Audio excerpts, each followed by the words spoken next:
কিছুদিন ধরে ফেসবুকে সোশ্যাল মিডিয়া একটা মেয়ের খুব ভিডিও ভাইরাল হয়েছে আর কি, খুব হাইপ চলতেছে। সে কিনা আর্মি পুলিশ কাউকেই মানতেছে না, খুব চিল্লাচিল্লি করতেছে, হাউ কাউ বলতেছে।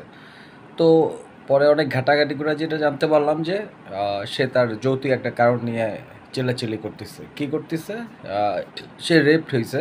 এখন সে ওই আসামিরে 10 মিনিট ধরে মারবে। এই জন্য সে কোনো আইন, কোনো পুলিশ, কোনো আর্মি কাউকে মানতেছে না, খুব চিল্লাচিল্লি করতেছে। তো কীভাবে রেপড হয়েছে? সে তার বন্ধু বান্ধবের সাথে মদ খাইছে, তো একটা রুমে। তো খাওয়ার পরে স্বাভাবিক অবস্থায় সে তার কন্ট্রোল হারিয়ে ফেলছে। এরপর হয় তার স্পর্শকাতর জায়গায় তো হাত টাত দিচ্ছে বা রেপড হয়েছে। তো এখন কথা হচ্ছে এইটা, তুমি তার সাথে গিয়ে মদ খাইছো, তার সাথে গিয়ে রুমে ছিল, সবই করছো। এখন সে তোমার স্পর্শকাতর হাত দিছে, তোমার কি করছে না করছে এটা তোমার রেপড হয়ে গেছে। এখন তুমি কি ভিকটিম হইছো না ভিকটিম শাস্তাছো, এটা আসলে কনফিউজড মানুষ। তারপরে মানে হামতাম করতেছো, ঠিক আছে?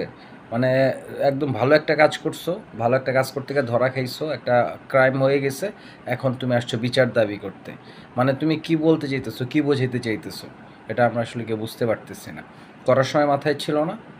মিষ্টি তো ছড়ায় রাখলে তো পিঁপড়া আসবেই, আসবে না? তুমি সুযোগ দিছো, সে সুযোগ কাজে লাগাইছে। তখন তো আগে বোঝা উচিত ছিল, এটা তো বোঝো নাই।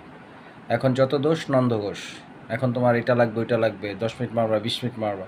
আরে ভাই, তোমার এই বিয়ে করবেটাকে, এটাই তোমার প্রশ্ন। এই যে হামতাম এগুলি করলা, একটা ফ্রেম পাইলে এই তো কটা টাকা কামাবা। এখন উদ্যোক্তা হয়ে যাবা, ফ্রিল্যান্সার হয়ে যাবা নাকি, নারী উদ্যোক্তা হয়ে যাবা। তো পরিশেষে তো কিছুই না, তোমার তো কেউ বিয়েও করবে না। পরিস্থিতি তো খুব খারাপ। তো সময় থাকতে ভালো হইতে হবে।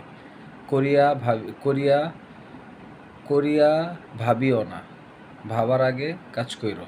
ঠিক আছে? উল্টাপাল্টা কিছু কইরো না, যাতে মানুষ খারাপ কিছু বলতে পারে।